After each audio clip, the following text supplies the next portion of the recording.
Tangkap Jokowi, adili Jokowi. Tangkap Jokowi, adili Jokowi. Demo adili Jokowi kembali bergulir. Anda terima kasih kepada serahkan Jokowi kepada polisi, serahkan. Jangan didorong, kasih aja udah. Kasih Jokowinya. mana kepada polisi sekarang kepada rakyat. Gimana sekarang? Udah kasih. Mana? Ini adalah tragedi hukum yang terjadi di Indonesia yang dilakukan oleh Jokowi yang tidak punya ijazah, keturunan daripada PKI. Harusnya Jokowi ditangkap, harusnya ini salah tangkap. Yang ditangkap Sylvester sama si Rasman, itu harusnya ditangkap. Jangan yang orang-orang benar ditangkap pejuang, tapi ini awal perjuangan ya. Hati-hati Jokowi harus hadir, siap hadir di pengadilan. Tunjukkan ijazahmu, ayo dia gitu. Makanya gue bilang hati-hati kau Jokowi, ini semua bumerang buat kamu. Pak Prabowo gak bisa diharapkan lagi. Pendiaman itu sekarang unjuk rasa, sekarang Trisakti. Lihat itu. Ini pengalian isu ini supaya jangan perhatian ke Suryo. Nggak bisa ini. Ayo masyarakat kita dukung, kita doakan Suryo benar-benar tidak ke rumah sakit di bawah, nggak sakit apa-apa. Hati-hati lo, kita doakan lo jangan sampai terjadi apa-apa lo, dikasih tiba-tiba nanti dikasih infus yang mengerikan kan. Kita bisa aja lah. Hati-hati kita doakan lah supaya Suryo itu sehat. Perjuangan ini masih panjang. Ribuan orang demo di gedung KPK minta Pak Jokowi ditangkap dan diadili. Tampak beberapa purnawirawan Jenderal TNI hadir dengan lengkap dengan baret yang diduga sebagai promotor demo. Banyak warganet berkomentar sinis terhadap demo tersebut dan ada sebagian orang yang dukung Pak Jokowi juga ditangkap.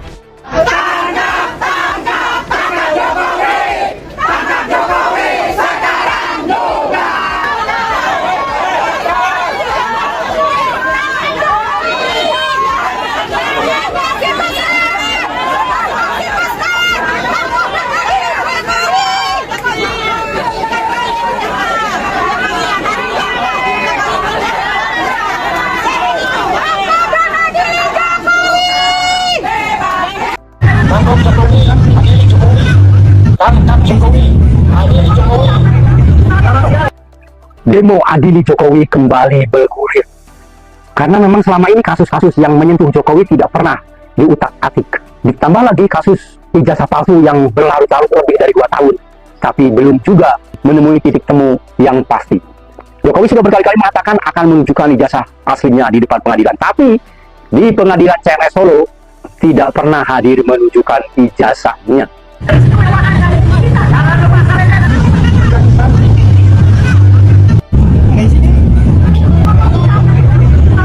Kita hanya menyuarakan kedamaian, kita hanya menyuarakan kebenaran, kita hanya mengimbau masyarakat. Jadi kalian ini bukan dari perwakilan rakyat kalau begitu, dari perwakilan kepentingan yang membawa kalian kaya. Datang kepada kami, apa maksudnya, supaya tahu dan jelas apa yang kami sampaikan. Jangan kalian diam duduk di tempat AC, makan enak, duit berlimpah, proyek semua diurus. Kita tunggu saja kasus ijazah Jokowi ini.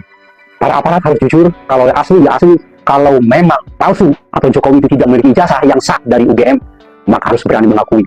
Ini sebagai pelajaran sejarah agar anak cucu kita tidak lagi mengalami ditipu oleh pemimpin yang ngaku-ngaku lulusan sebuah perguruan tinggi padahal tidak. Semua aparat harus jujur, dan memang ketika jujur ini diterapkan memang pahit. Tapi pahit itu adalah obat yang selanjutnya bisa akan menyehatkan perpolitikan di Indonesia ini. Sudahlah teman-teman, sudah saatnya kita bergerak. Jangan berharap kasus ijazah Jokowi ini polisi penegak hukum akan berpihak kepada kita rakyat. Tidak. Karena apa? Mereka telah dikuasai oleh Jokowi. Jokowi apa sih yang tidak bisa diubah sama dia? Apa yang tidak bisa diubah sama Jokowi ini? Cuman aturan Tuhan saja mungkin yang tidak bisa diubah sama Jokowi. Yang lainnya semua bisa diubah.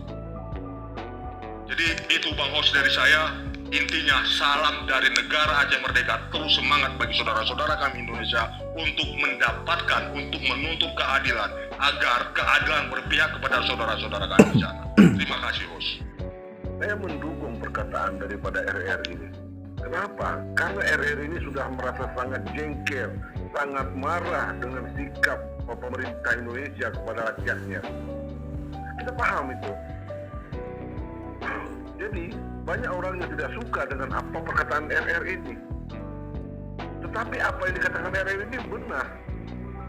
Kita telah dijajah sama Indonesia. Kita harus sadar itu.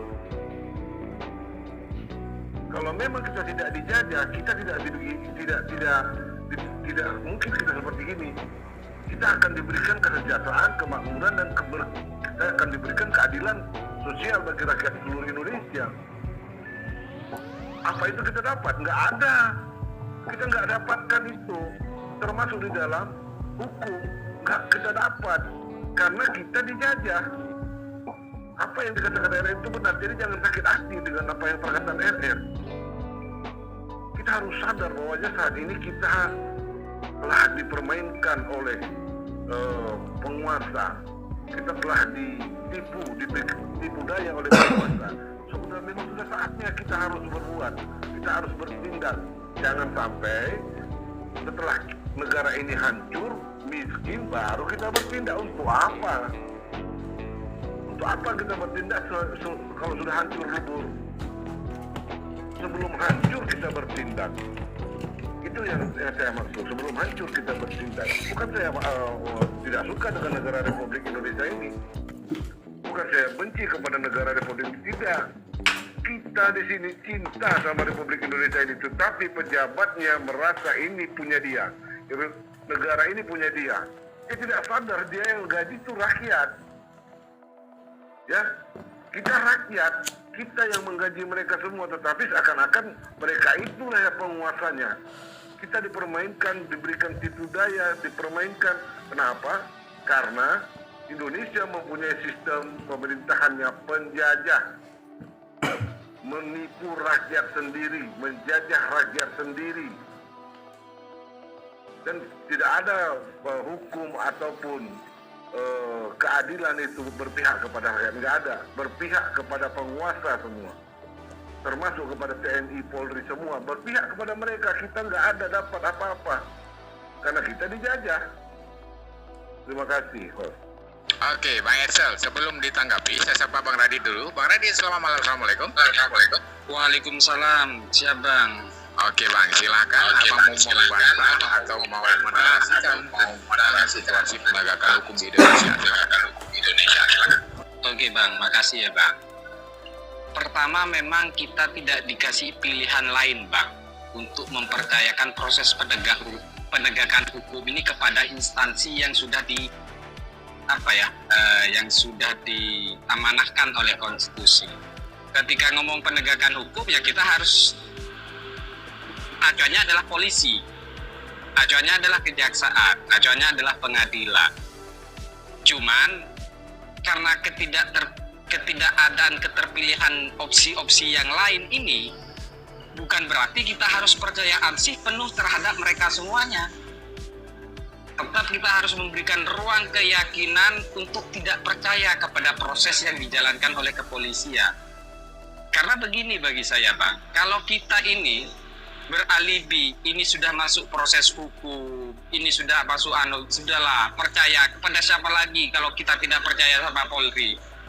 Kalau itu yang mau dijadikan acuan kita untuk menghentikan nalar kritis kita, terus lantas bagaimana dengan kejadian Verdi Sambo, kejadiannya Firly Bahuri?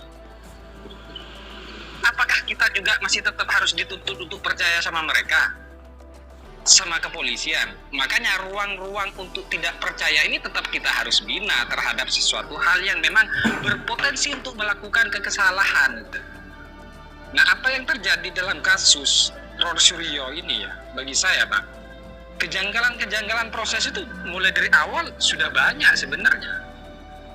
Sudah banyak kejanggalan-kejanggalan yang terjadi, dan bahkan secara telanjang dan secara terang benderang dilakukan oleh penegak hukum. Bagi saya kan simpel untuk menilai polisi ini bermasalah atau tidak, Bang. Karena apa yang dilakukan polisi itu semuanya ada aturannya. Apa yang dilakukan penyidik itu semua ada aturannya, semua ada ukurannya. Salah satu yang paling sangat amat telanjang itu adalah ketika penyidik, bagi saya ya, Bang, kasus misalnya kasus P19 yang sudah P21 dan dikembalikan lagi menjadi P19, kan sangat terang benderang bagi KUHAP itu. Batas waktunya 14 hari. Ditabrak kok sama polisi. Artinya apa? Ketika polisi sendiri sebagai penegak hukum mampu berkelit, mampu menabrak aturan yang sudah baku. Dan bagi saya aturan 14 hari itu Bang, itu nggak perlu ditafsirkan lagi dengan macam-macam. Lebih dari 14 hari sudah keliru dengan alasan apapun, karena tidak ada pasal setelah dari 14 hari itu yang mengatakan boleh lebih dari 14 hari dengan alasan ABC. Nggak ada pasal itu Bang. Itu bagi saya yang satu hal yang amat sangat telanjang dilakukan oleh kepolisian, oleh penyidik. Ada runtutannya banyak setelah itu, termasuk tadi atau kemarin yang terjadi proses penangkapan. Bagi saya Bang, apa yang terjadi pada Rosuryo kemarin itu merupakan semacam kayak apa ya, kayak mau show of force kepolisian itu. Inilah saya, ini saya masih kuat dan macam-macamnya dan lain sebagainya. Pertama bagi saya, ketika pihak kepolisian memilih diksi dengan berbagai macam seluruh media massa seragam menggunakan diksi penangkapan Bang. Diksi penangkapan itu bagi saya Bang, kenapa kok nggak pakai diksi penahanan? Kok harus pakai diksi kata penangkapan? Penangkapan itu kan seharusnya dialamatkan kepada tersangka yang tidak kooperatif.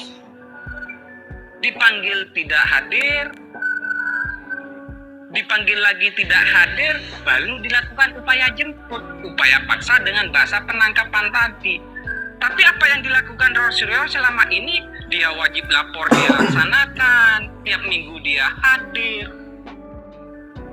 Nah ini kan bagi saya, ketika polisi memilih diksi penangkapan, bukan penahanan, itu menjadi satu hal, ada motif lain dari apa yang terjadi kemarin itu dari pihak kepolisian bagi saya.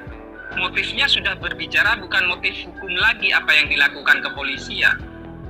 Kalau informasi yang saya dapat dari teman-teman yang ada di lapangan misalnya ya Bang, ternyata setelah proses itu Bang, Rosuryo ini itu tidak diperbolehkan didampingi oleh pengacara ketika dimintain keterangan atau di BAP di kepolisian pasca ditangkap itu.